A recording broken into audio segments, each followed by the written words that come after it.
I was going to be late again. The timer on my phone showed 12 minutes to deliver a $30 sushi order to some hedge fund bro on the 47th floor of a building that definitely wouldn't let me use the service elevator. My rating had already dropped to 4.6 after last week's disaster involving a pothole, a puddle, and a white dress. One more late delivery and I'd be looking for a new Gia, so when the light turned yellow, I didn't slow down, but I pedaled harder, weaving between a taxi and a delivery truck, my messenger bag bouncing against my hip.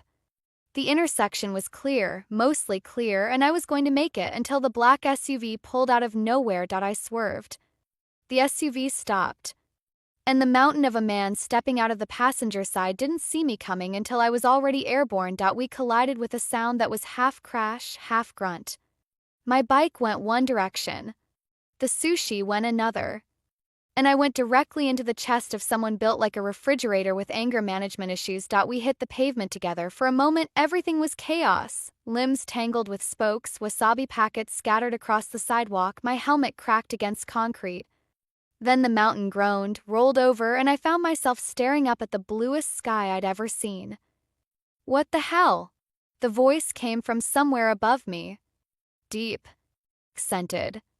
Definitely not happy. I sat up too fast, my head spinning. I'm so sorry. The light was yellow, mostly yellow, and I didn't see. The words died in my throat because the mountain was now sitting up too, and he wasn't alone. 3 other men in dark suits had materialized from the SUV, all of them reaching inside their jackets in a way that suggested they weren't going for business cards, and stepping out of the back seat, with an expression of mild curiosity rather than fury, was the most beautiful man I'd ever seen. He was tall, not mountain tall, but tall enough, with dark wavy hair that looked like it had been styled by Italian angels and eyes the color of aged whiskey. His suit probably cost more than my entire wardrobe. His watch definitely cost more than my apartment, and he was smiling. Bruno. His voice was smooth, controlled, with just a hint of an accent I couldn't place. Are you alive? The mountain, Bruno apparently, groaned again. She came out of nowhere, boss. I noticed. The beautiful man crouched beside us, his amber eyes sweeping over the wreckage of my delivery. Sushi. Shame. It looks like it was good quality. It was a $30 order, I heard myself say. The guy wanted extra wasabi. He won't be getting it now. The man stood, extending a hand toward me. Can you walk? Yes. I think so. I took his hand, warm, strong, surprisingly gentle, and let him pull me to my feet. The world tilted slightly before stabilizing. I'm really sorry about your... Bruno. I'll pay for any medical bills. Well, I'll try to pay. I don't actually have money, but I can set up a payment plan. You hit my head of security with a bicycle and your first concern is payment plans? The man laughed, actually laughed, a sound that seemed to surprise even his own men. I can't remember the last time someone amused me this much. I'm glad my near-death experience is entertaining. Not yours. Bruno's. He glanced at the mountain, who was now being helped up by 2 of the suits. He's supposed to protect me from threats. Instead, he was taken down by a girl on a bicycle. That's going to be a story for years. I'm not a girl. I'm 25. My apologies. A woman on a bicycle. His eyes held mine with an intensity that made my skin prickle. What's your name, woman on a bicycle? Zoe. Zoe Chen. Zoe Chen. He repeated it like he was tasting the syllables. I'm Sebastian Moreno. And you just made my day very interesting. Something about the way he said it made my stomach flip. Not with fear, though maybe it should have been fear, but with something else. Something that felt suspiciously like excitement. Is that good or bad? That depends entirely on what happens next. He pulled out his phone, typing something quickly. My doctor will look at Bruno. My people will collect your bicycle, which, by the way, is now in 3 pieces. And you, me, you're going to have dinner with me. I stared at him. What? Dinner. Food. Conversation. Usually happens in the evening. His smile widened. Consider it compensation for making my afternoon less boring. I can't have dinner with you. I don't know you. You could be a serial killer. I could be. But serial killers rarely announce their intentions in broad daylight surrounded by witnesses. He gestured at the crowd that had gathered, tourists with phones, office workers pretending not to stare. Besides, you owe me. I owe you? Your car wasn't even scratched. But my bodyguard's pride is deeply wounded. That's worth at least one meal. He stepped closer and I caught his scent, something expensive and masculine that made my brain short-circuit. 7 o'clock. I'll send a car. You don't know where I live. I will in about 3 minutes. He nodded toward one of his men who was already photographing my destroyed bike, and I realized the ID badge still clipped to my messenger bag. The perks of being me. That's incredibly creepy. That's incredibly efficient. There's a difference. He turned back toward his SUV, pausing at the door. 7 o'clock, Zoe-chan. Don't be late. And if I don't show up... He looked at me over his shoulder, and for just a moment, the charming mask slipped to reveal something darker underneath. Then I'll come find you. And the conversation will be much less pleasant. The door closed. The SUV pulled away. And I stood on the sidewalk surrounded by ruined sushi and the wreckage of my bicycle, trying to figure out what the hell had just happened. You're going to dinner with a what? Lena's voice hit a pitch that probably only dogs could hear.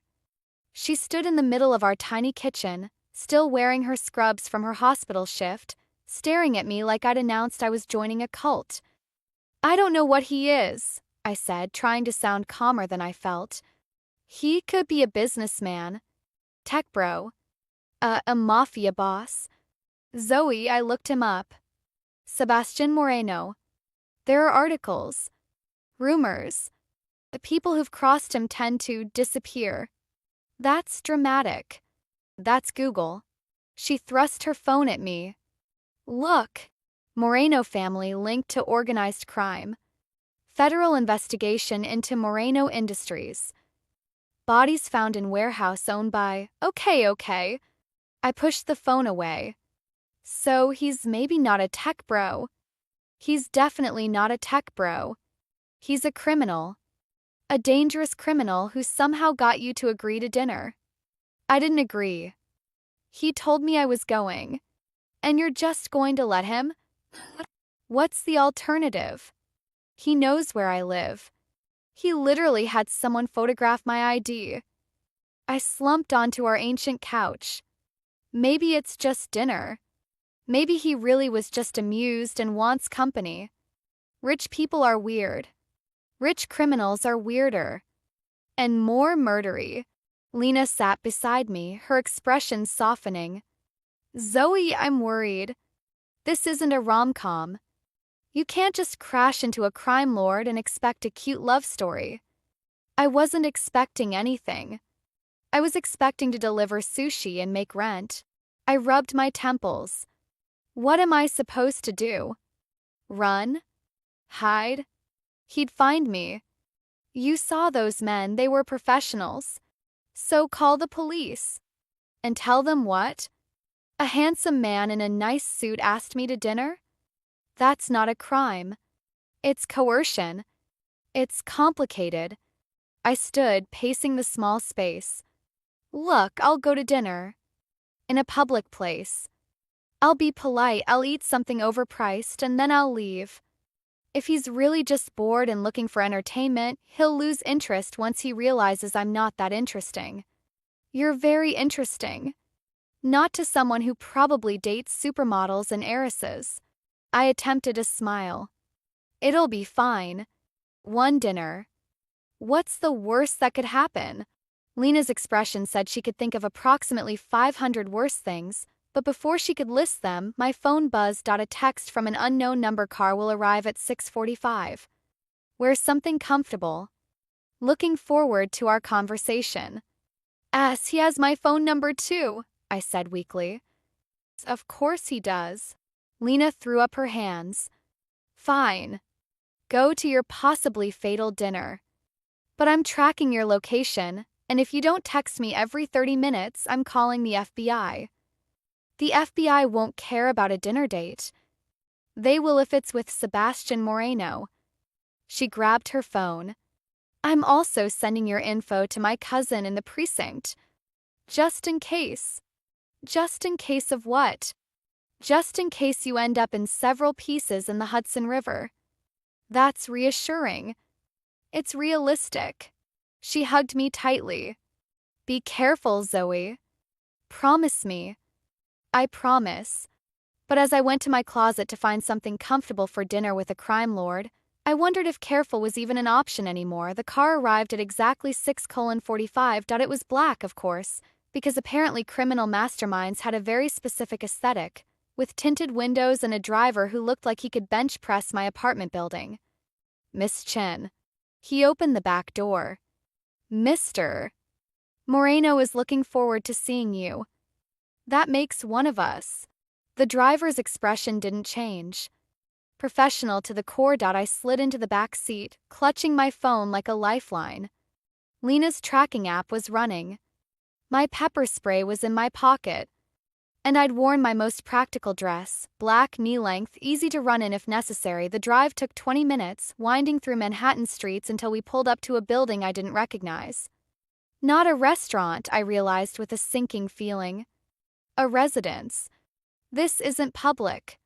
Mr. Moreno prefers privacy for business conversations. This is supposed to be dinner, not business. With Mr.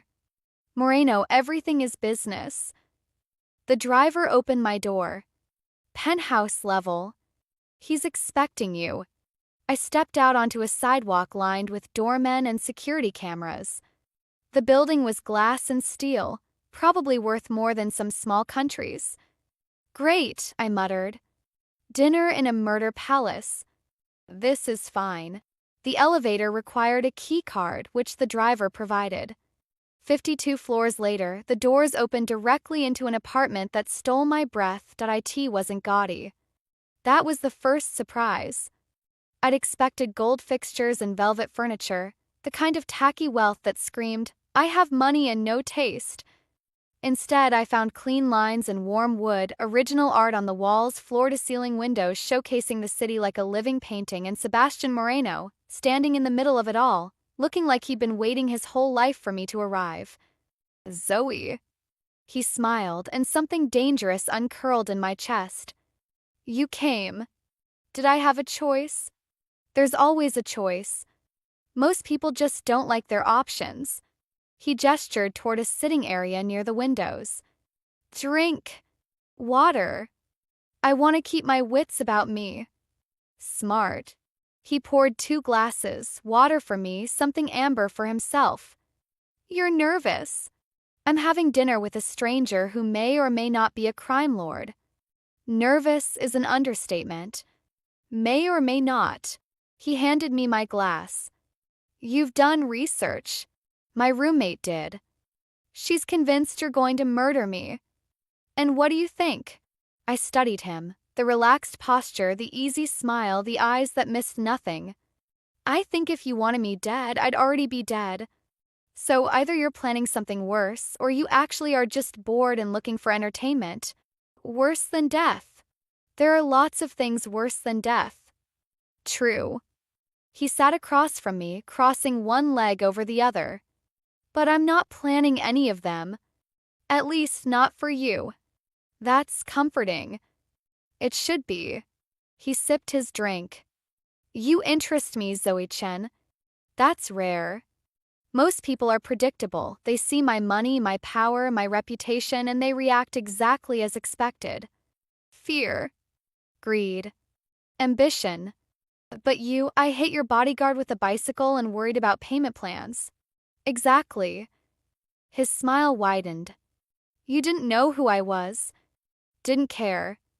You were just a woman trying to do her job, and when everything went sideways, your first instinct was responsibility. Not excuses. Not blame. Just how do I fix this? That's not interesting. That's basic decency. You'd be surprised how rare basic decency is in my world. He set down his glass. I want to offer you a job. I nearly choked on my water. A job. Bruno is going to be recovering for at least 2 weeks. Cracked rib. Possible concussion. He held up a hand before I could apologize. I'm not blaming you. I'm explaining. I need someone to fill his role temporarily. You want me to be your bodyguard? I weigh 120 pounds. Soaking wet. Not a bodyguard. A companion. Someone to accompany me to events, run errands, handle situations that require a lighter touch than Bruno provides. That sounds like a personal assistant. Sounds like whatever you want to call it. Pay is $2,000 a week plus expenses. 2 weeks minimum, longer if we both agree. He leaned forward. That's enough to pay off your student loans. I checked. You checked my financial records? I told you. I'm efficient. You're terrifying. I prefer thorough. He stood, moving toward the windows. I know what you're thinking. This is a trap. There's a catch. No one offers this kind of money without wanting something in return. And what do you want? He turned to face me, and for the first time, the charm faded to reveal something raw underneath. Honestly, I want someone who isn't afraid to tell me when I'm wrong. Someone who sees me as a person instead of a position. Someone who crashed into my life, literally, and reminded me that the world is full of surprises. His eyes held mine. I'm surrounded by people who say yes to everything. I'm offering you the chance to say no, to push back, to be real in a world that's suffocatingly fake. And if I refuse the job, then you finish your water, we have a pleasant dinner, and I never bother you again. Just like that. Just like that. I'm not a monster, Zoe. I'm just a man who's very good at getting what he wants. He smiled slightly. But I don't want someone who's forced to be here. That defeats the purpose. I sat in his penthouse, surrounded by wealth I couldn't comprehend, being offered a job by a man who was almost certainly a criminal. Every logical part of my brain screamed to refuse. To run.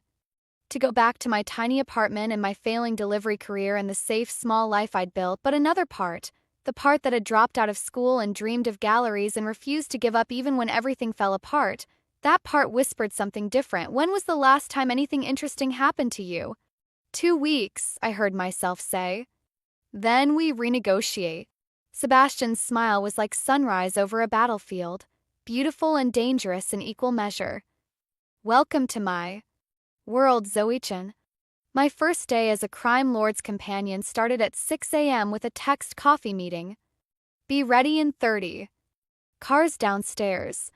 Sai stared at my phone, still half asleep, trying to process. 30 minutes.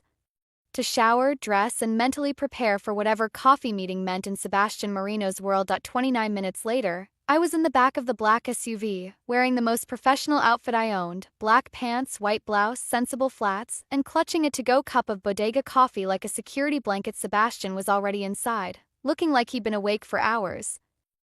His suit was charcoal gray today, perfectly tailored, with a burgundy tie that brought out the amber in his eyes. You're punctual, he observed. I appreciate that. You gave me 30 minutes notice, and you made it with 1 minute to spare. He smiled. Most people would have complained, made excuses, asked for more time. Most people aren't being paid $2,000 a week to show up. Fair point. He gestured to a bag on the seat beside me. I took the liberty of providing breakfast. You seem like a woman who appreciates pastries. I opened the bag to find an assortment of croissants from a bakery I recognized, one of those places that charged $8 for a single pastry and had a line around the block. You bought me fancy croissants?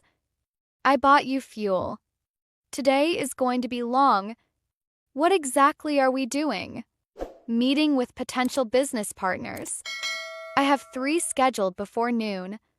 He pulled out his phone, scrolling through something. Your job is to observe. Take mental notes. Tell me afterward what you noticed. I'm not a spy. You're not. You're a fresh perspective. He looked up at me. I've been doing this for 10 years. I know every trick, every tell, every lie before it leaves their mouths. But sometimes I miss things, small details that don't fit my expectations because I've become too familiar with the game. And you think I'll catch what you miss? I think you see people differently. You're an artist, aren't you? Art history degree from NYU before you dropped out. You really did do your research. I told you. Thorough. He tucked his phone away. Artists notice things. Colors. Expressions. The way light falls on a face. I'm betting that translates to reading people too. That's a lot of faith to put in someone you met yesterday. I'm an excellent judge of character. His smile sharpened. Besides, if I'm wrong, I'm only out 2 weeks' salary. If I'm right, I gain a valuable asset. Asset. That's a romantic way to describe an employee. I never claimed to be romantic. Car pulled up to a glass-fronted building in Midtown, one of those corporate towers that screamed money and power. Sebastian stepped out first, buttoning his jacket with practiced ease. Remember, he said as I joined him on the sidewalk. Observe. Say nothing unless directly addressed. And try not to hit anyone with a bicycle. That was one time. It was memorable. He offered his arm. Shall we? I took it, trying to ignore the warmth that spread through me at the contact. This was a job. Just a job. Nothing more. The first meeting was with a tech CEO who smiled too much. Sebastian introduced me simply as my associate without further explanation. The CEO, Marcus something, I forgot his last name immediately, barely glanced at me. I was furniture. Background noise. Exactly what Sebastian wanted. They discussed server farms and data security and profit margins, none of which I understood. But I watched. And I noticed Marcus touched his ear when he talked about projected earnings. His smile widened when he mentioned competitors but didn't reach his eyes. And every few minutes, his gaze would flick to the door like he was expecting or dreading an interruption. Thoughts? Sebastian asked as we rode to the next meeting. He's lying about the earnings. Or at least exaggerating. And he's nervous about someone who might show up unexpectedly. Sebastian's eyebrows rose. What makes you say that? The ear thing. My brother does that when he's bullshitting our mom. And the door checking was consistent. Every 3 to 4 minutes. That's not casual, that's a pattern. Interesting. He pulled out his phone, typing something. Marcus has been trying to sell me on his company for months. I suspected the financials were inflated, but I couldn't prove it. So I helped. You gave me confirmation. That's valuable. He looked up at me with something like respect. What else did you notice? His watch was expensive but wrong for his suit. And his cufflinks had initials that weren't his. And I'm not MJ. Marcus Jensen. You're right. Sebastian's eyes gleamed. The watch and cufflinks were probably gifts. From someone he's trying to impress or appease. Someone whose name starts with M. A mistress? A mentor? Or a partner he hasn't disclosed. Sebastian smiled. You're good at this. I just notice things. That's exactly what I need. Someone who just notices things. He tucked his phone away. The next meeting is more important. A potential investor named Antonio Reyes. Old money. Conservative. He'll scrutinize everything, including you. Should I be worried? You should be yourself. That seems to work well enough. Antonio Reyes was everything Sebastian described, and worst, he was 70 if he was a day, with silver hair and cold blue eyes that evaluated me like I was livestock at auction. His handshake was deliberately crushing. His smile was condescension wrapped in politeness. Miss Chen. He somehow made my name sound like an insult. An unusual choice for an associate. Mr. Moreno prefers unusual, I said before I could stop myself. Sebastian's lips twitched. Antonio's eyes narrowed. Indeed. The old man settled into his chair. Shall we discuss business, or are there more surprises? The meeting was tense. Antonio questioned everything: Sebastian's projections, his timeline, his judgment. It felt less like a negotiation and more like a test, though I couldn't figure out what was being tested until I noticed Antonio's assistant. She stood in the corner, silent and still, taking notes on a tablet. But her eyes weren't on the tablet. They were on Sebastian, watching him with an intensity that seemed personal, and Sebastian noticed too. I saw his gaze flick to her once, twice, a muscle tightening in his jaw. They knew each other. Had history. Something Antonio was using. Your expansion plans are ambitious, Antonio was saying. Perhaps too ambitious for someone of your youth. Age is irrelevant when results speak for themselves. Results can be manufactured. Loyalty cannot. Antonio's smile sharpened. I've heard rumors, Sebastian, about instability in your organization, about a former partner who feels wronged. Victor Torres is a bitter man with delusions of relevance. Victor Torres is a man with resources and grudges. A dangerous combination. Antonio stood, signaling the meeting's end. I'll consider your proposal, but I'd encourage you to settle your internal affairs before seeking external investment. Sebastian's expression didn't change, but I felt the tension radiating from him. Thank you for your time, Antonio. Always a pleasure. The old man's gaze slid to me.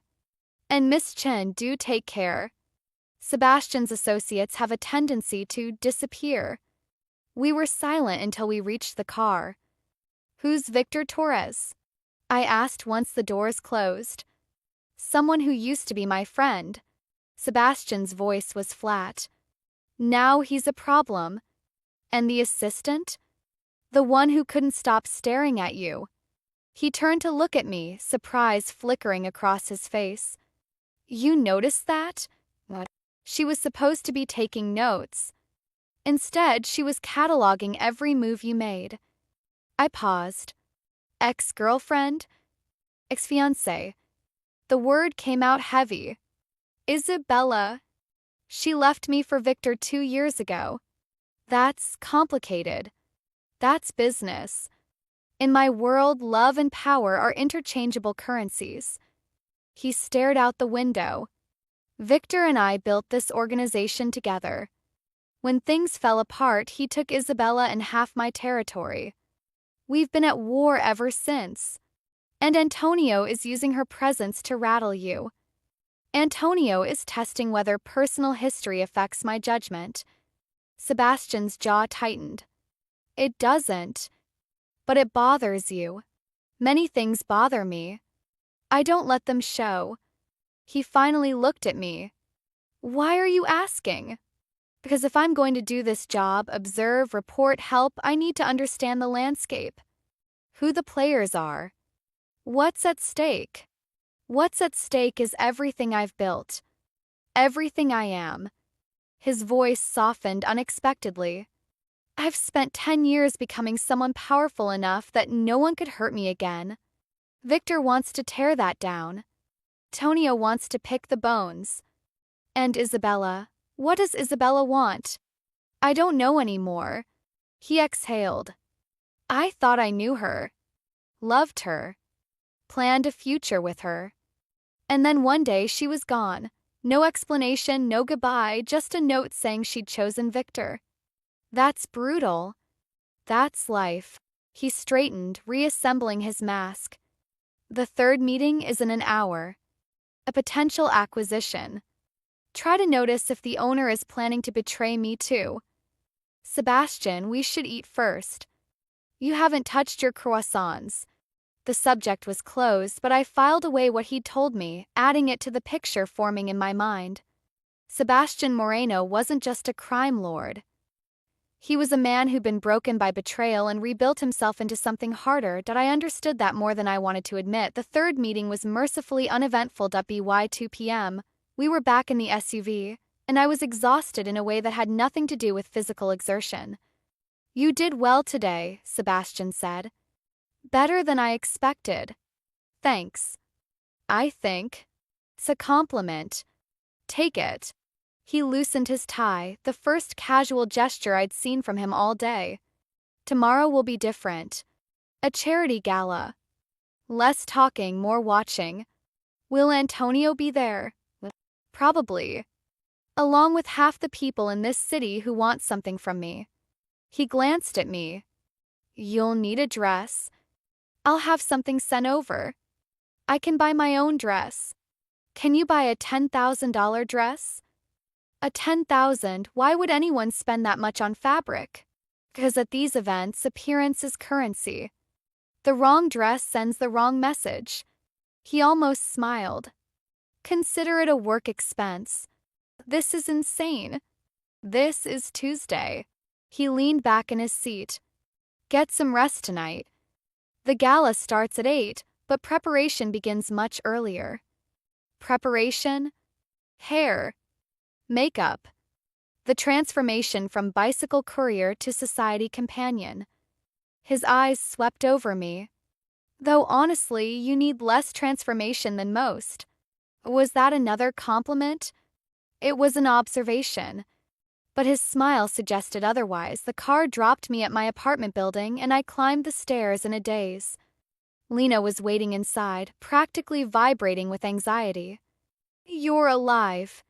I texted you every 30 minutes. Texts can be faked.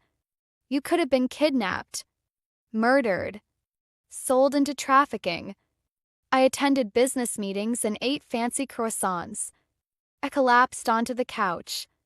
"It was actually interesting." "Interesting." Lena sat beside me. "You spent the day with a crime lord and your takeaway is interesting?" "He's not what I expected." I stared at the ceiling. "He's smart, observant, wounded in ways he tries to hide. And he's fighting a war with his former partner who stole his fiancée." That sounds like a soap opera. Sounds like my life now. For 2 weeks, at least. I turned to look at her. "There's a gala tomorrow. I need a dress. Apparently a $10,000 dress." $10,000? He's sending one over. Of course he is. Lena shook her head. "Zoe, be careful. Men like Sebastian Moreno don't do things without reasons. If he's investing this much in you, clothes, salary, attention, he wants something. He said he wants a fresh perspective. And you believed him?" "I believe he's telling part of the truth." I sat up. "Look, I know this is crazy. I know I should probably run. But for the first time in years, I feel like my life is going somewhere. Even if that somewhere is dangerous." Dangerous is an understatement. Maybe. But at least it's not boring. Lena sighed. "If you end up dead, I'm going to be so mad at you. If I end up dead, you can have my vintage record collection." "That's not funny." "It's a little funny." She threw a pillow at me, and for a moment everything felt normal, but as I lay in bed that night, I couldn't stop thinking about Sebastian's face when he talked about Isabella. Pain he tried to hide. The walls he built so high that I knew something about walls, and I was starting to wonder what would happen when mine met his. The dress arrived at noon. It came in a black garment bag with a designer logo I didn't recognize but suspected cost more than my monthly rent just to print.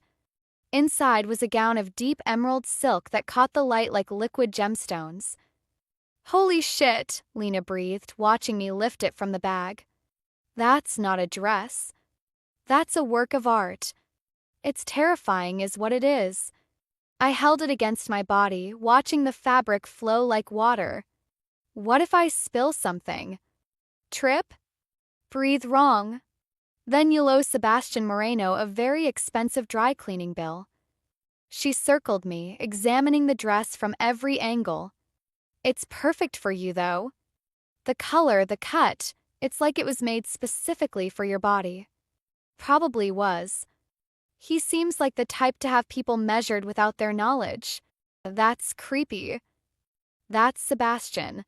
A knock at the door interrupted us. I opened it to find a woman with a sleek bob and an expression of professional neutrality. Miss Chen? I'm Valentina. Mr. Moreno sent me to assist with your preparation. Preparation? Hair, makeup, accessories. She stepped inside without waiting for an invitation, carrying 3 large cases. We have approximately 5 hours. That should be sufficient. Lena and I exchanged looks. Sufficient for what? I asked. Valentina's smile was patient. For transformation. 5 hours later, I didn't recognize myself. The woman in the mirror had my face, mostly, but everything else was different. My short black hair had been styled into something architectural and elegant, with tiny crystal pins catching the light. My makeup was subtle but strategic, enhancing cheekbones I didn't know I had and making my eyes look almost luminous, and the dress.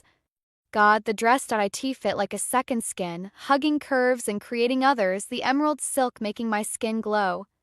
A slit up one side revealed just enough leg to be interesting without being inappropriate. The neckline plunged in a way that was daring but somehow tasteful. You look beautiful, Lena said softly. I look like someone else. You look like the best version of yourself. She squeezed my hand. Sebastian Moreno isn't going to know what hit him. He's my employer. For now. Her smile was knowing. Text me every hour. And if anything feels wrong, I'll call you immediately. I hugged her carefully, trying not to disturb Valentina's work. Thank you for not talking me out of this. Would it have worked? Probably not. Then why waste the energy? She pushed me toward the door. Go. Be fabulous. Try not to crash into anyone important. Car was waiting downstairs, but this time Sebastian was inside. He looked up as I slid into the seat and something shifted in his expression. Not the calculated assessment I'd grown used to, something rawer. More vulnerable. You look. He trailed off, seeming to search for words. Extraordinary. Valentina is very good at her job. Valentina enhanced what was already there. His eyes held mine. I knew you were beautiful. I didn't realize you were stunning. Heat crept up my neck. That's very employer of you to say. Perhaps. But it's also true. He looked away first, a small victory that felt larger than it should. The gala tonight is hosted by the Castellano family. Old money, old influence. They're neutral in my conflict with Victor, which makes their event valuable territory. Neutral meaning they'd work with either of you? Neutral meaning they're waiting to see who wins before choosing sides. He adjusted his cufflinks. Your job tonight is the same as yesterday. Observe. Notice. But there's an additional complication. Victor will be there. Victor and Isabella both. His jaw tightened. I need you to watch them. Tell me who they speak to, how long, what expressions they make. Any detail could be significant. You want me to spy on your ex-fiancé? I want you to gather intelligence on my enemy. Isabella is part of that now. His voice was carefully flat. Can you do it? Yes. I paused. But Sebastian, if this is going to affect you seeing them together, it won't. Are you sure? Because yesterday, just talking about her, I said it won't. His eyes met mine, and I saw the walls slam into place. Whatever I felt for Isabella died the day she chose Victor. Tonight is business. Nothing more. I didn't believe him. But I also knew pushing wouldn't help. Okay. Business it is. The rest of the drive was silent. The Castellano estate was obscene, not just wealthy, obscene.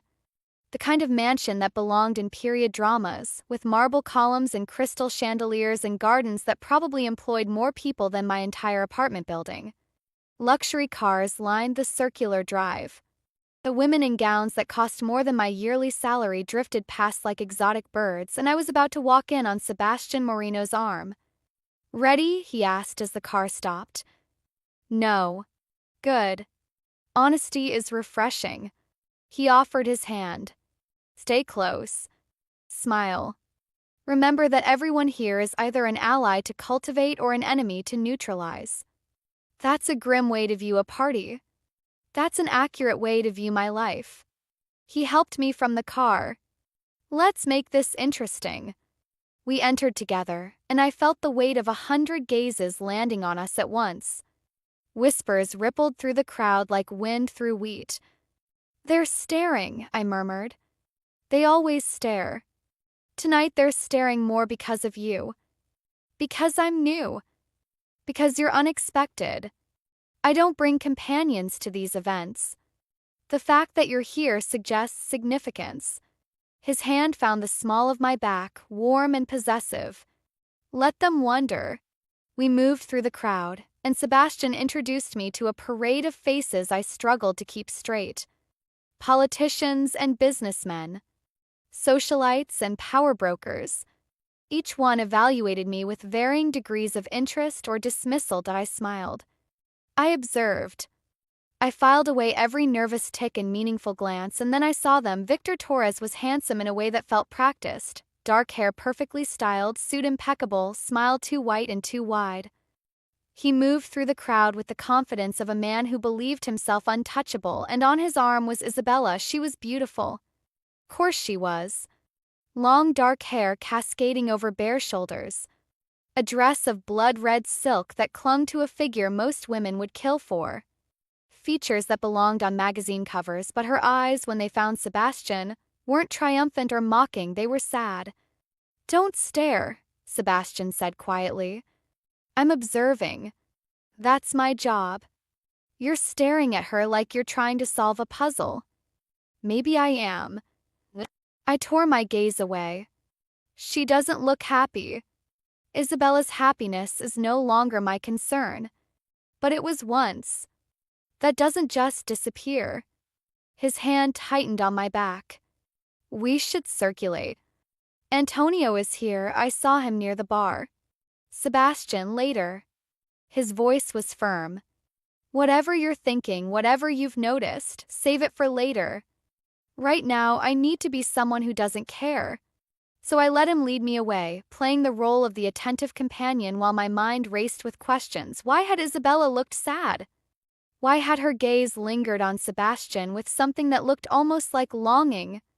And if she'd chosen Victor, why didn't she look like someone who'd gotten what she wanted? Something wasn't right. The confrontation came 2 hours later. We were near the terrace, engaged in a mind-numbing conversation with a shipping magnate, when Victor Torres appeared at Sebastian's shoulder. "Sebastian." His voice was oil and venom. "It's been too long." Sebastian turned slowly, his expression revealing nothing. "Victor." "I'd say it's good to see you, but we both know I'd be lying." "Honesty. How refreshing." Victor's gaze slid to me, evaluating. "And who is this lovely creature? Don't tell me you finally found someone willing to tolerate your company." "Zoe Chen." Sebastian's voice was ice. "My associate." "Associate? Is that what we're calling it now?" Victor stepped closer to me, and I forced myself not to flinch. "Tell me, Zoe Chen, has he shown you his true colors yet? The violence? The cruelty? The bodies he's buried to build his empire? I've seen enough to form my own opinions." "Have you? Then you're either very brave or very foolish." His smile sharpened. "Probably both, given that you're standing here." "Victor." Sebastian's hand closed around my arm, pulling me slightly behind him. "If you have business, discuss it with my people. If you're here to threaten my companion, we're going to have a very different conversation." "Threaten?" "I'm simply warning her. The way I wish someone had warned Isabella before she wasted 5 years on a man incapable of love. Isabella made her choice. Isabella was rescued from a bad situation. There's a difference." Victor's eyes glittered. But I didn't come here to rehash old wounds. I came to deliver a message. Then deliver it and leave. Castellanos have agreed to hear my proposal next week. If they accept, their support and their territory will be mine. Victor's smile was triumphant. Your empire is crumbling, Sebastian. Best to abandon ship before it drags you under. My empire is stronger than ever. Is it? Then why are you surrounded by new faces instead of old allies? Why is Bruno recovering from injuries instead of standing at your side? Why do you bring a bicycle courier to events that require sophistication? Victor laughed. You're weakening. Everyone can see it.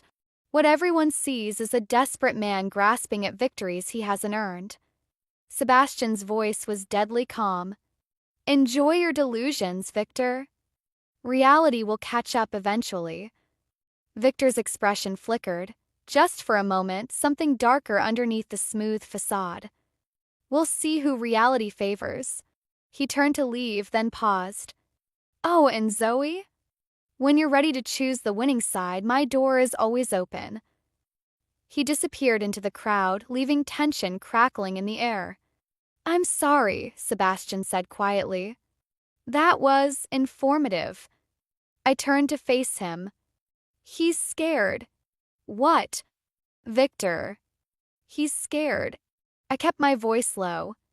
All that posturing, the threats, the triumph about the Castellanos, it's overcompensation. Something's wrong with his position and he's trying to hide it. Sebastian studied me. What makes you say that? His hands. He was gripping his glass so tight his knuckles were white. And his eyes kept moving, checking exits, scanning for threats. That's not the behavior of someone who's winning. You noticed all that during a 2-minute conversation? Observing is my job, remember? I managed a small smile. Whatever he's planning with the Castellanos, it's a Hail Mary, not a victory lap. Sebastian was quiet for a long moment. You continue to surprise me, Zoe-Chen. Is that good or bad?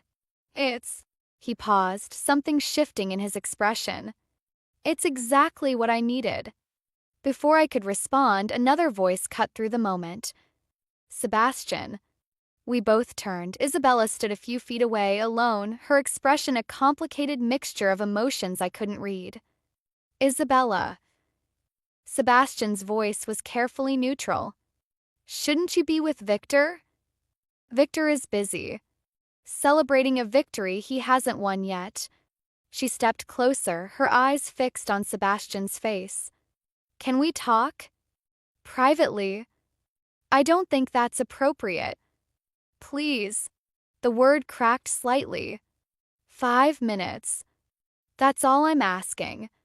Sebastian's jaw tightened. I could feel the tension radiating from him, the war between wanting to refuse and something else. 5 minutes, he said finally. Zoe, wait for me by the bar. Sebastian, please. His eyes met mine, and I saw something there I hadn't expected. Trust. I'll be fine.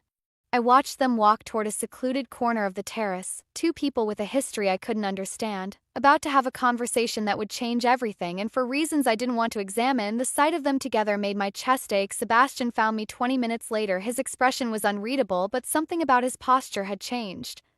The rigid control had cracked slightly, revealing exhaustion underneath. What did she want? I asked. To warn me. He signaled for a drink. Victor is planning something beyond the Castellanos. Something dangerous. She wouldn't say what, but she was afraid. You believe her? I don't know. He accepted his whiskey, draining half of it in one swallow. She also said she was sorry. For leaving. For the way she left. Did that help? It complicated things. He stared into his glass. I spent 2 years hating her, convincing myself she was the villain. And now you're not sure. Now I'm not sure of anything. He looked at me. Can we leave? I've had enough performance for one night. Of course. We left the gala together, and the car ride home was silent, but when we reached my building, Sebastian stopped me before I could open the door. "Thank you," he said quietly. "For tonight. For observing. For being someone I could trust in a room full of people I couldn't. That's what you're paying me for. I'm paying you to be an associate. What you've become is something else." His eyes held mine. Something I didn't expect and don't entirely understand. "Sebastian, good night, Zoe." He pulled back, reconstructing his walls. "Tomorrow we'll discuss what Isabella told me and figure out what Victor is planning." He was gone before I could respond, but as I climbed the stairs to my apartment, I couldn't shake the feeling that tonight had changed something between us, something that had nothing to do with business. The next 3 days were chaos. Sebastian threw himself into damage control. Meetings at all hours, phone calls in languages I didn't speak, a constant parade of advisors and lieutenants through his penthouse. I stayed close, observing and reporting, becoming an invisible fixture in his war room. "Castellanos are wavering," Enzo reported on day 2. Bruno was still recovering, so Enzo had stepped into his role. "Victor's offer includes territory we can't match. Then we offer something else." Sebastian paced the length of his study. "What do they want that Victor can't give?" "Legitimacy. Their youngest daughter is engaged to a senator's son. They want to transition into legal business, leave the old world behind. Then we help them do that. Set up a meeting with their lawyers. Tell them I can provide clean investment opportunities, real estate, tech startups, things that won't attract federal attention." I watched him work, marveling at how quickly his mind moved. Every problem had a solution. Every obstacle had a path around it. He was exhausting and brilliant in equal measure. "You should sleep," I said during a rare quiet moment. "I'll sleep when this is over. You'll collapse before this is over if you keep going like this." I set a cup of coffee on his desk. "When was the last time you ate something that wasn't delivered in a bag?" He looked up at me, surprise flickering across his face. "I don't remember." That's what I thought. I pulled out my phone. "I'm ordering real food, and you're going to eat it. That's not a request. You're giving me orders now. Someone has to. You've been running on caffeine and spite for 3 days." I met his eyes without flinching. "I know Victor is a threat. I know the Castellanos are important. But you won't win anything if you work yourself into a hospital bed." For a moment, I thought he'd argue. Instead, he laughed, a tired sound but genuine. "You're the only person in this organization who talks to me like that. Maybe that's why you hired me. Maybe it is." He leaned back in his chair. "Order whatever you want. I'll eat it. Promise. Promise." I ordered Thai food from a place I knew was good, and when it arrived, I made Sebastian sit at the table instead of his desk. We ate together in something approaching comfortable silence. "Tell me about your art history degree," he said suddenly. "What? You mentioned you dropped out of NYU. Art history." He twirled noodles around his fork. "Why that subject?" "Because art is the only honest thing humans create." The words came out before I could filter them. Politics lies. Business lies. Even relationships lie. But art, real art, it shows you exactly what the artist felt. No pretense. No manipulation. That's very idealistic. I know. That's probably why I ended up delivering food instead of working in a gallery. I shrugged. The art world is just as corrupt as every other world. I couldn't stomach the hypocrisy. "So you chose poverty over compromise?" "I chose authenticity over bullshit." I met his eyes. "Not everyone values money above everything else." "No. Some people value integrity." His voice softened. "That's rare. Especially in my experience. Is that why you keep me around?" "Because I'm rare. I keep you around because you make me think differently. Because you see things I miss. Because, he paused, something shifting in his expression. Because when I'm with you, I remember there's more to life than the game I'm playing. Sebastian, I know this is a job. I know there are boundaries we shouldn't cross. He set down his fork. But I'd be lying if I said I wasn't starting to feel something that has nothing to do with business. My heart stuttered. We shouldn't, I know. I know we shouldn't. He stood, moving to the window. Forget I said anything. It was inappropriate. But I couldn't forget. 'Cause the truth was, I felt it too, the pull. The awareness. The way my breath caught whenever he looked at me for too long. Sebastian. He turned. I feel it too. The admission cost me something, some wall I'd been maintaining without realizing it. But you're right. We shouldn't. Not now. Not with everything that's happening. And after. When this is over. When Victor is dealt with and the Castellanos have chosen sides. His eyes held mine. What happens then? I don't know. I stood, crossing to stand beside him at the window. But maybe we could find out together. He didn't touch me. Didn't close the distance between us. But something passed between us in that moment. An understanding, a promise, a possibility suspended in the space where our futures might converge. Together, he repeated softly. I'd like that. The attack came 2 nights later that I was in my apartment, finally getting a full night's sleep, when my phone exploded with notifications. Sebastian. Enzo. Unknown numbers. Victor made his move. Get somewhere safe. Don't go to the penthouse. I was still processing when the door to my apartment crashed open. 2 men in dark clothes. Guns drawn. Moving with the efficiency of professionals. Miss Chen. The first one smiled. Mr. Torres would like a word. I didn't think. I just moved. The pepper spray was in my pocket. I'd been carrying it since the first day with Sebastian. I aimed for the closest man's face and ran before his screams fully registered down the fire escape. Into the alley. Running through Brooklyn streets I knew better than any GPS, my bare feet slapping against concrete because I hadn't had time for shoes. I made it 3 blocks before they caught up. A car screeched beside me. Hands grabbed my arms. Something pressed against my neck, and the world went soft and dark. I woke up in a warehouse, not the cinematic kind, not elegant or intimidating. Just a warehouse. Cold concrete. Industrial lighting. The smell of rust and old water, and Victor Torres, sitting across from me like we were about to have a pleasant conversation. Miss Chen.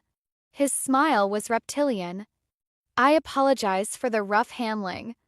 My men can be overzealous. Where am I? Somewhere Sebastian won't find you. At least not in time.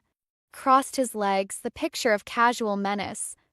You become something of a problem, you know. A variable I didn't anticipate. I'm nobody.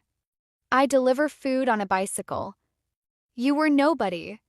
Then you crashed into Bruno, charmed Sebastian, and started whispering observations that have cost me 3 deals in the past week. His expression hardened. You see things. Important things. And you give that information to my enemy. I'm just doing my job. Your job is making my life difficult. So I'm going to use you to make Sebastian's life more difficult. He stood, circling my chair. Here's what's going to happen. I'm going to call Sebastian. Tell him I have you. And then we're going to negotiate. He won't negotiate. You know that. Everyone negotiates when the stakes are high enough. Victor crouched beside me, his face inches from mine. The question is what Sebastian values more, his empire or his new toy? I'm not his toy. No? Then what are you? His eyes searched my face. I've known Sebastian for 15 years. He doesn't form attachments. Doesn't let people close. And yet here you are in his penthouse at his side in his confidence after barely 2 weeks. He laughed softly. Either you're remarkable or he's finally losing his edge. Maybe both. Maybe. He straightened. I suppose we'll find out. He pulled out his phone, dialing a number I recognized. Sebastian. I have something of yours. The next hour was the longest of my life. Victor made me listen to the conversation, Sebastian's voice, tight with fury, demanding proof of life. Victor's calm responses, laying out terms I only half understood. Territory. Money. Public acknowledgement of Victor's superiority and Sebastian's eventual reluctant agreement. He must really care about you, Victor observed after hanging up. I asked for everything he's built over the last decade and he didn't hesitate. He's buying time, obviously. But he still agreed. That tells me something. Victor studied me with new interest. What is it about you, Zoicha? What makes you worth an empire? Nothing. I'm not worth anything. Sebastian disagrees. And Sebastian is very good at knowing value. He smiled. Maybe I should keep you. See what all the fuss is about. Touch me and I'll bite off whatever you put near my mouth. Victor laughed, a genuine sound that was somehow worse than his threats. I see why he likes you. Fire. Ferret. Most people in your position would be begging by now. Most people in my position haven't spent 2 weeks watching Sebastian Moreno navigate impossible situations. I met his eyes without flinching. He'll come for me. And when he does, you're going to regret ever hearing my name. Brave words for a captive. True words. There's a difference. Something flickered in Victor's expression, doubt, maybe, or reassessment. Before he could respond, one of his men burst through a door. Sir, we have a problem. What kind of problem? Castellanos. They've made their decision. The man looked shaken. They chose Moreno. Victor's face went pale. That's impossible. We had an agreement. Apparently they received new information. Something about your business practices that made them uncomfortable. Victor spun to look at me. You. His voice was ice. What did you tell them? I didn't tell them anything. I've been a little busy being kidnapped. Then how? He stopped, realization dawning. Isabella. What?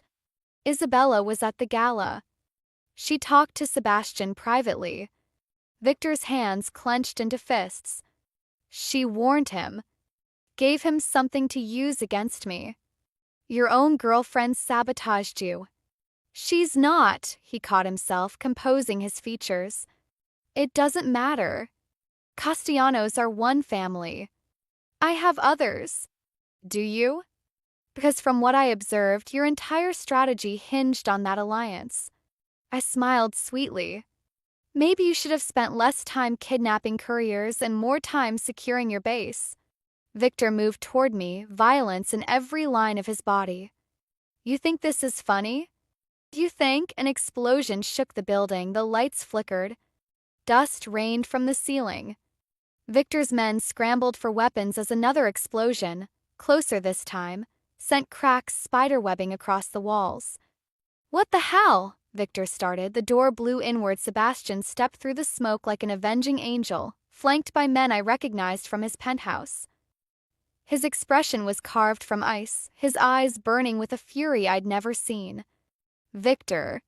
His voice was death itself. We need to talk. Victor raised his gun. Sebastian didn't flinch. You can shoot me. But my people have this building surrounded. You'll be dead before my body hits the floor. Sebastian moved forward. Let her go. Now. Or what? Or I stop pretending to be civilized. The tension stretched like a wire about to snap, then Victor laughed, a broken sound, and lowered his weapon. Take her. Take everything. His voice was hollow. It's over anyway. Castellanos. Isabella. Everything I built. He looked at Sebastian with something almost like respect. You won. Enjoy it while it lasts. Sebastian didn't respond. He just crossed to me, his hands finding my face, checking for damage. Are you hurt? No. Just scared. I managed a weak smile. Took you long enough. I came as fast as I could. His voice cracked slightly. When I got the call, when I realized, I'm okay. I'm okay. I gripped his wrists. Get me out of here. He pulled me to my feet, wrapping his arm around me protectively. Enzo, secure Victor. The authorities will want to speak with him about several outstanding matters. Sebastian's eyes never left mine. And someone get Zoe a blanket. She's freezing. We walked out of that warehouse together, leaving Victor's broken empire behind, and as the night air hit my face, I realized something. I'd fallen for Sebastian Moreno completely. Irreversibly. Against all reason, and from the way he held me, like I was the only thing that mattered, I was pretty sure he'd fallen too. Sebastian took me to his penthouse, not to my apartment, not to a hospital, not to any of the logical places a rescued kidnapping victim should go. His penthouse. His home. You should be with your roommate, he said as we rode the elevator up. With someone who can take care of you. Then why are we here? Because I can't let you out of my sight right now. His jaw was tight, his hands still trembling slightly. I know that's irrational. I know Victor is in custody. I know you're safe. But, Sebastian. I reached for his hand, threading my fingers through his. I want to be here. He looked at me, something raw and vulnerable in his expression. You almost died because of me. I almost died because of Victor. There's a difference. If I hadn't hired you, if I hadn't dragged you into my world, then I'd still be delivering sushi for tips that barely cover my subway fare. I squeezed his hand. I chose this. I chose to stay. And if I had to choose again, knowing everything, I'd make the same decision. Why? 'Cause for the first time in years, I feel alive. Because you see me, really see me, in a way no one else ever has. I stepped closer. Because when Victor had me, the only thing that kept me from falling apart was knowing you'd come. I would have burned the city down to find you. I know. I smiled slightly. That's terrifying and romantic in equal measure. The elevator doors opened, and Sebastian led me into his apartment. It looked different at night, softer somehow. Less like a fortress and more like a home. You need rest, he said. The guest room is... I don't want the guest room. He froze. Zoe, I almost died tonight. I spent hours in a warehouse, not knowing if I'd ever see morning again. I moved toward him, closing the distance he kept trying to create. I don't want to be alone. I don't want to be careful. I want to feel alive. You're in shock. You're not thinking clearly. I'm thinking more clearly than I have in years. I reached up, touching his face. Tell me you don't want this. Tell me the past 2 weeks meant nothing. Tell me to leave, and I will. He was silent for a long moment, then his hands found my waist, pulling me against him with desperate strength. I can't tell you any of those things. His voice was rough. I've been trying to maintain boundaries. Trying to be professional. But the moment Victor called, the moment I heard your voice, every wall I've built came crashing down. Then stop building them. He kissed me, not soft or questioning, fierce. Desperate. The kiss of a man who'd almost lost everything and was finally allowing himself to claim what he wanted. I kissed him back with equal intensity, my fingers tangling in his hair, my body pressed against his like we could eliminate every bit of space between us. Zoe. My name was a prayer on his lips. Are you sure? I've never been more sure of anything. He lifted me easily, carrying me toward a room I'd never seen.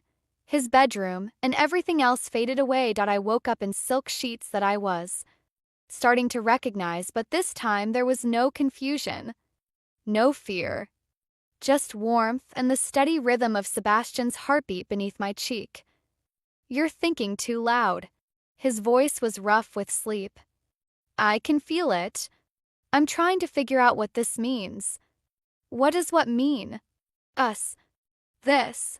I lifted my head to look at him. The job was supposed to be 2 weeks. It's been 12 days. What happens when the time is up? What do you want to happen? I asked first. He smiled, a real smile, unguarded in a way I'd rarely seen. I want you to stay. Not as an employee. Not as an associate. As. He paused, searching for words. As whatever you want to be. Whatever you're willing to give. That's very open-ended. I've spent my whole life trying to control outcomes, predict variables, eliminate uncertainty. His hand traced my spine. But you can't be controlled or predicted, and I've realized I don't want you to be. That sounds almost romantic. I'm learning. He pulled me closer. Stay, Zoe. Not because I'm paying you. Not because you feel obligated. Stay because you want to. And if I want to keep my apartment, keep some independence, I'm not ready to move in and become a kept woman. I wouldn't expect you to be. Your independence is part of what I love about you. I froze. Love. He met my eyes without flinching. Too soon? I don't know. Maybe. I paused. Say it again. I love you. The words came easier the second time. I love your stubbornness and your fire. I love that you crashed into my life and refused to be intimidated. I love that you see the world differently than anyone I've ever known. Sebastian, you don't have to say it back. I know this is fast. I know, I love you too. He stilled. What? I love you. Against every bit of logic and self-preservation I possess. I smiled. I fell for a crime lord who ordered me to dinner the day we met. My therapist is going to have a field day with this. You have a therapist? I should probably get one. Kissed him softly. I love you, Sebastian Moreno. Even if this is insane. Even if it terrifies me. I love you. His smile was like sunrise. The next week was a strange kind of paradise. Victor was in federal custody, facing charges that would keep him imprisoned for decades. Castellanos had formally allied with Sebastian. And slowly, the chaos of the past days settled into something approaching normalcy. Or what passed for normal in Sebastian Moreno's world. I want you to meet someone, he said one morning over breakfast. Who? My mother. I nearly choked on my coffee. Your mother? Rosa Moreno. She lives in Queens. Retired. Thinks I'm an import-export. He smiled slightly. She's been asking about you.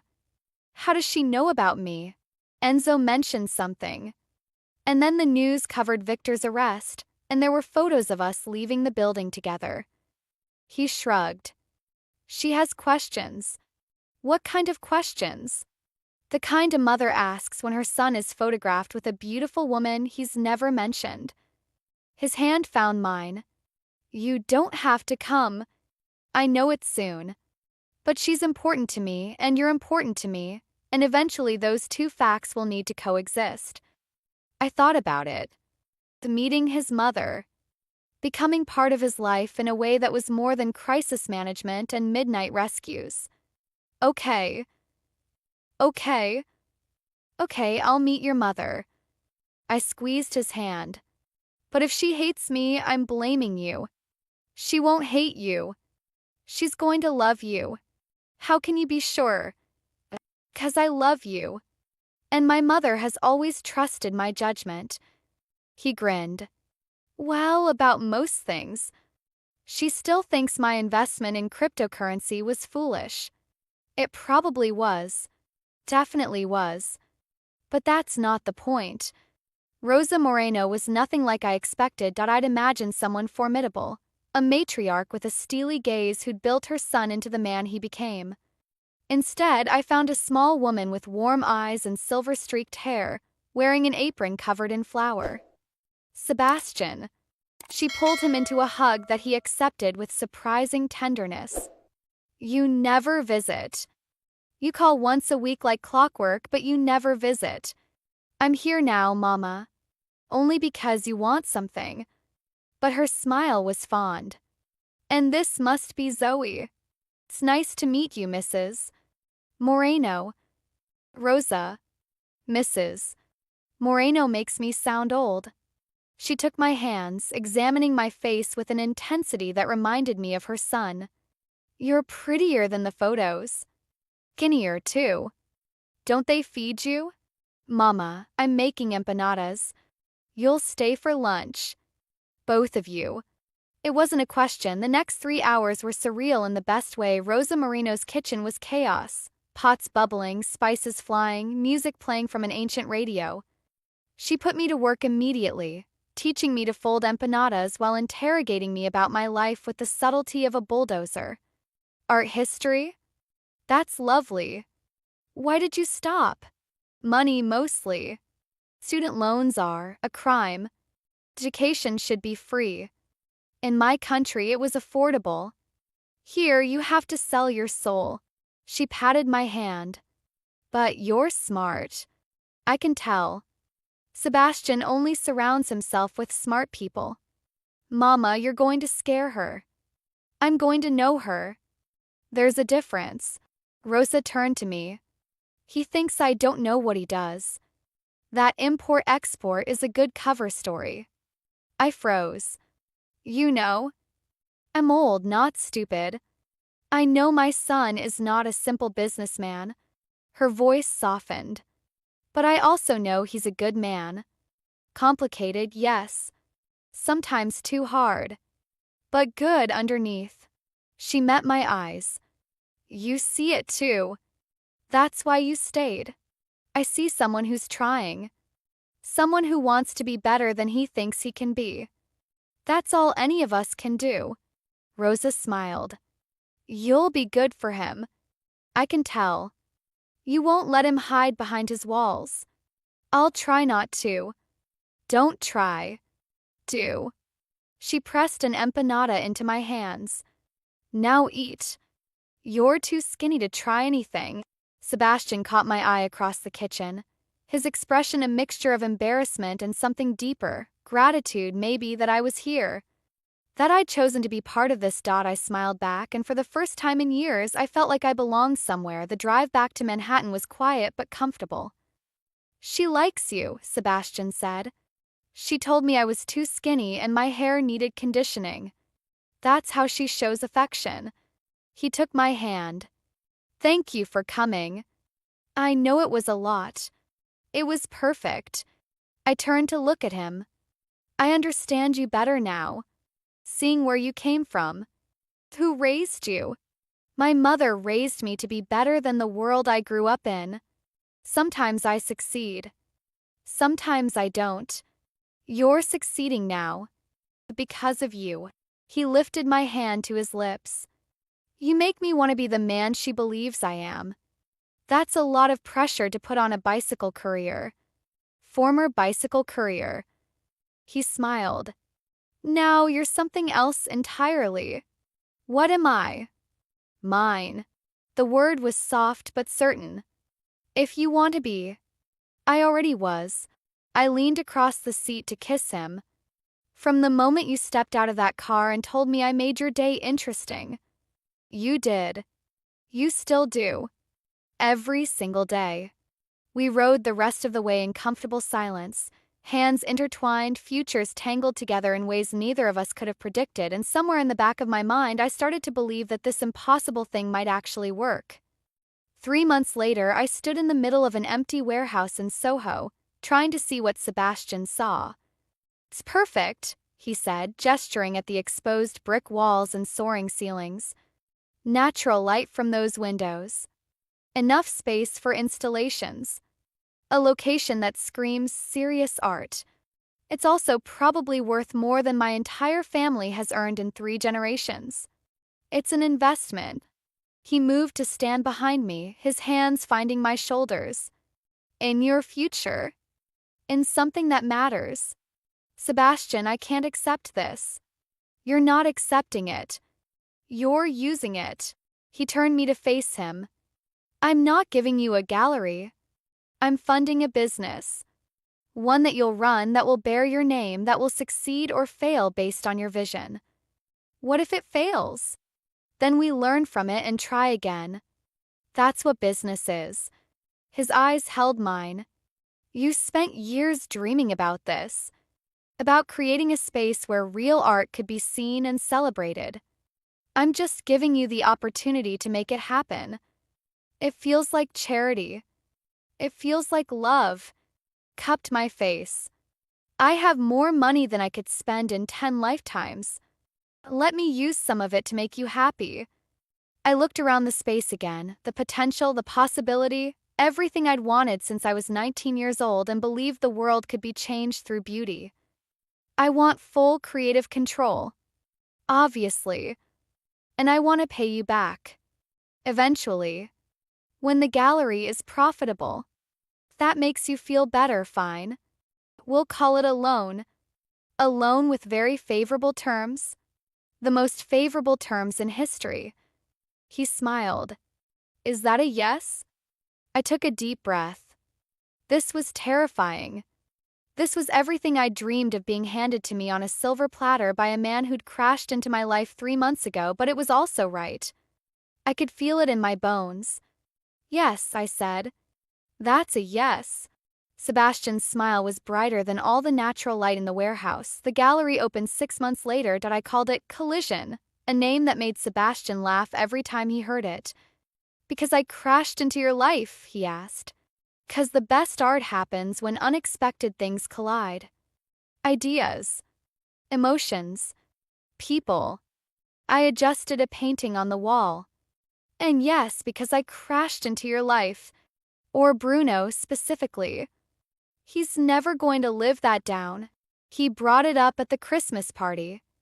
I think he's made peace with it. The opening night was everything I'd dreamed and more.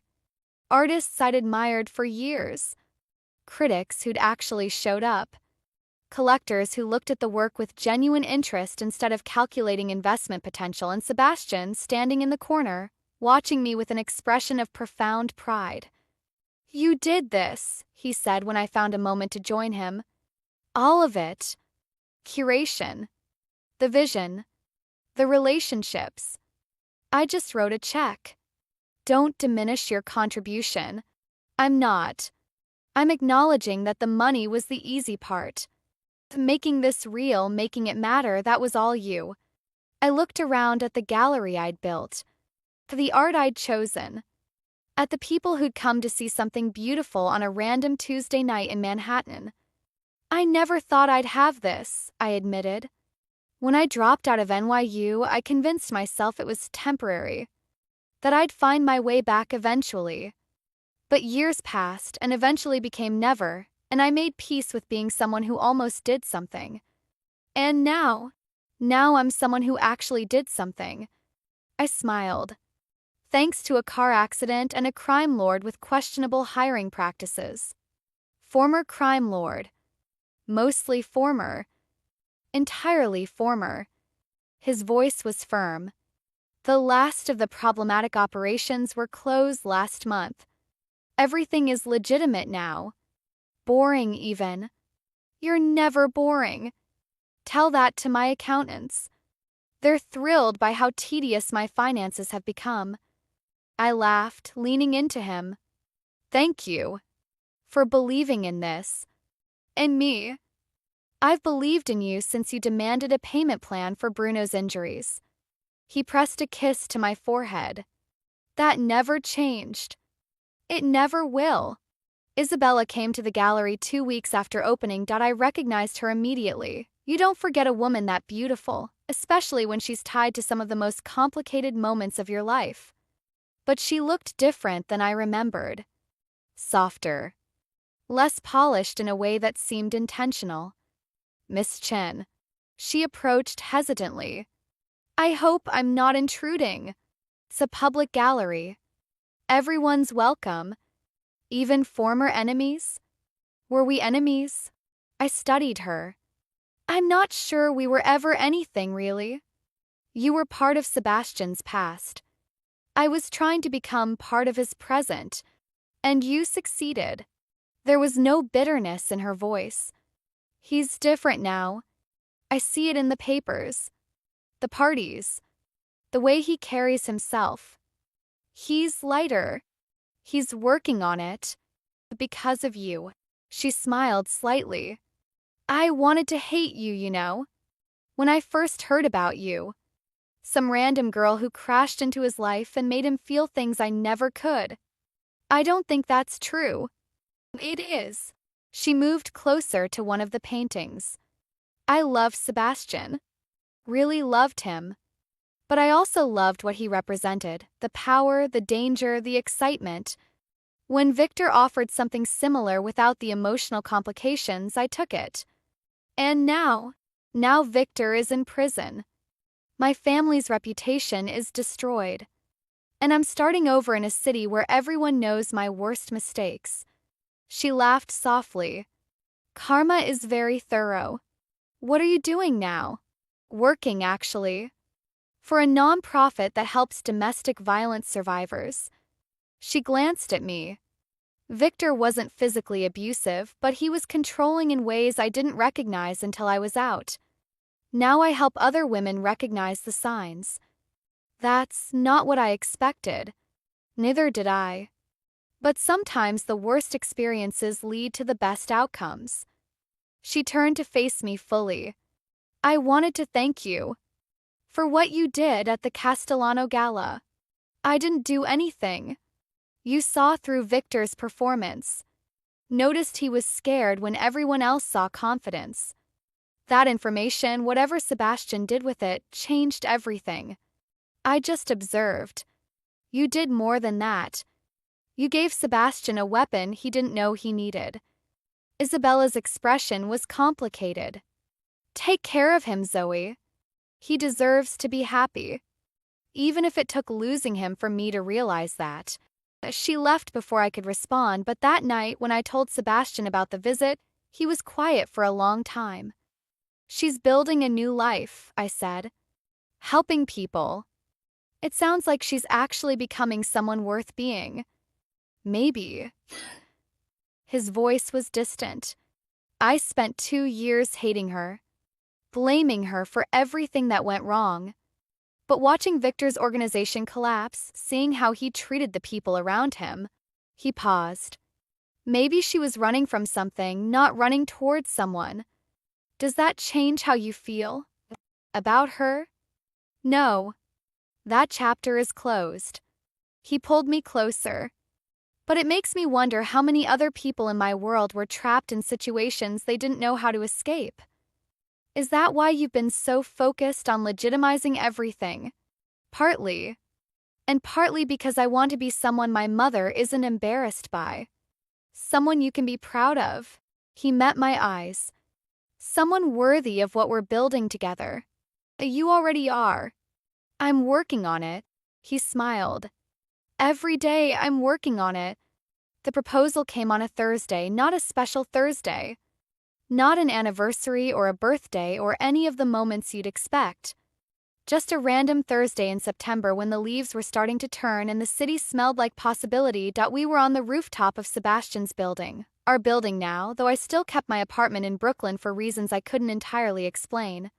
He'd made dinner himself, which was still a novelty.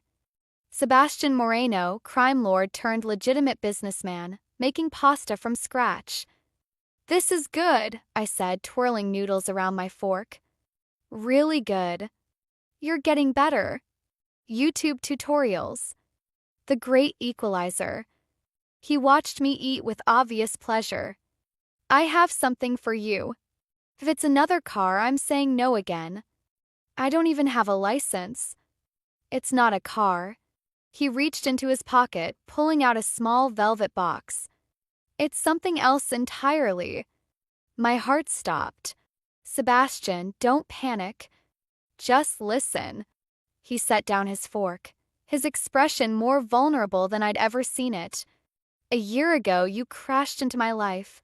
Literally.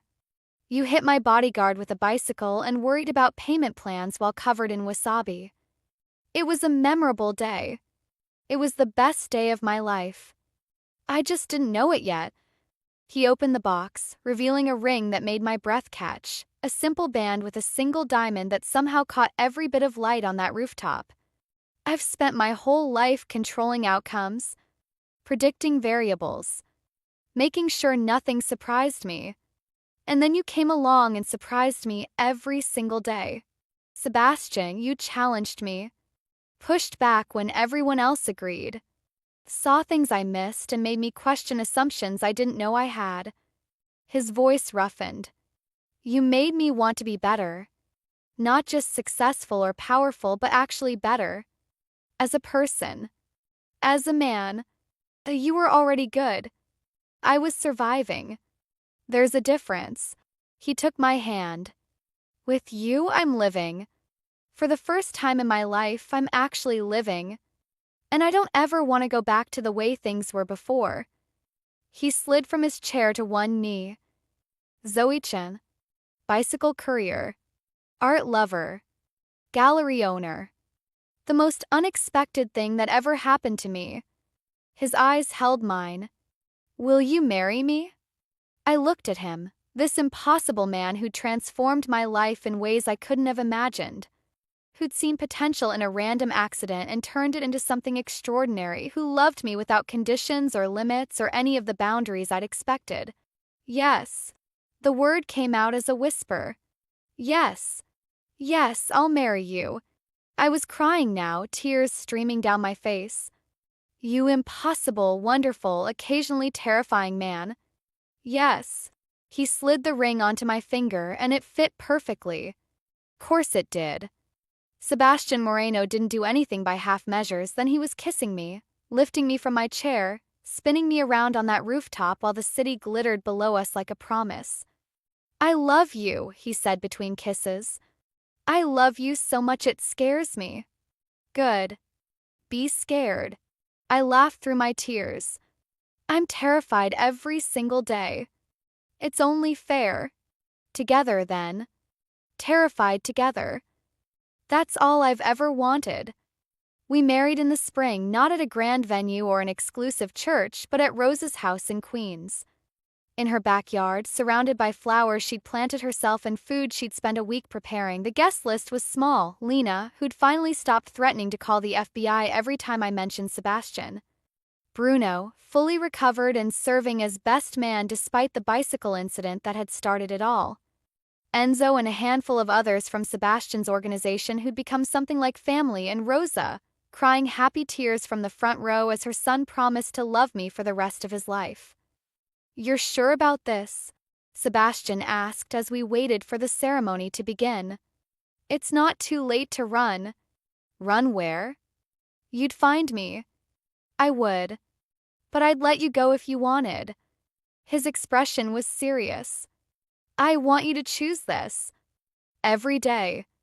Not because you're trapped, but because you want to be here. I do want to be here. I took his hands. I've wanted to be here since the day you told me I made your day interesting. I just didn't know it yet.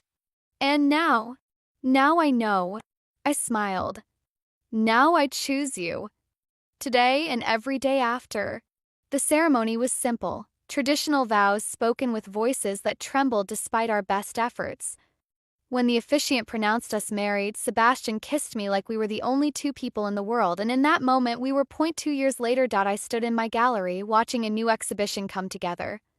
The artists were young, students I'd discovered through a program I'd started with Isabella's nonprofit. Kids who'd never had access to the art world, given a chance to show their work to people who could change their lives. Mama says dinner is at 7.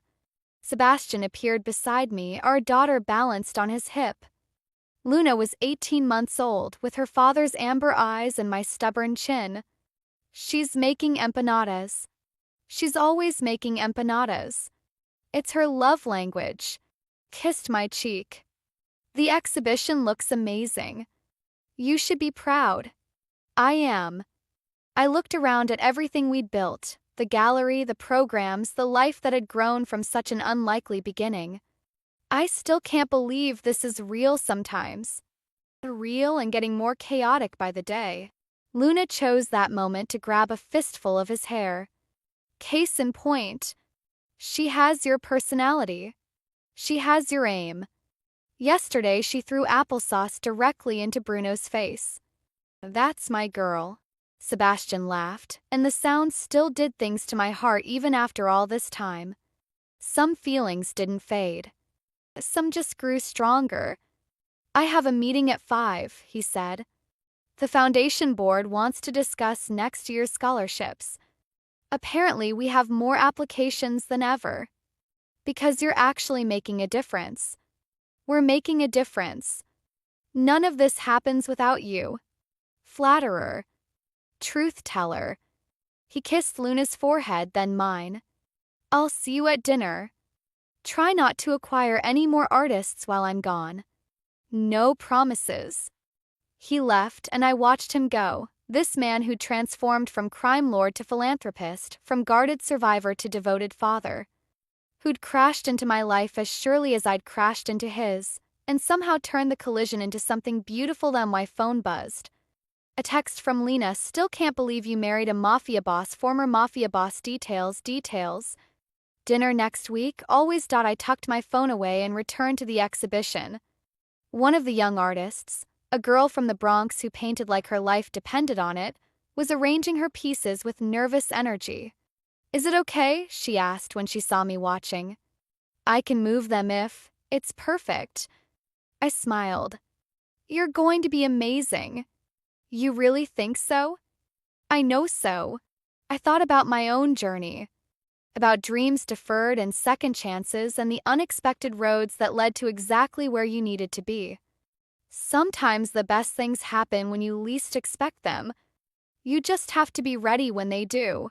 She nodded, returning to her work, and I let myself feel something I'd almost forgotten was possible. Hope, pure, uncomplicated hope for her. For this city.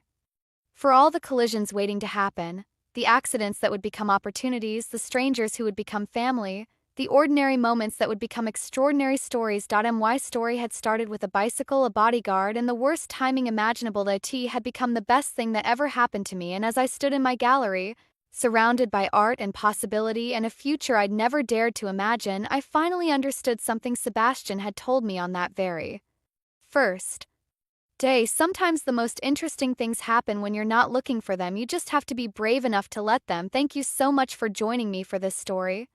If you enjoyed, she crashed her bike into his bodyguard. Please don't forget to hit that like button and subscribe to the channel for more thrilling stories. Your comments mean the world to me. Let me know what you thought and what kind of stories you'd like to see next. Until next time, keep reading and stay mysterious.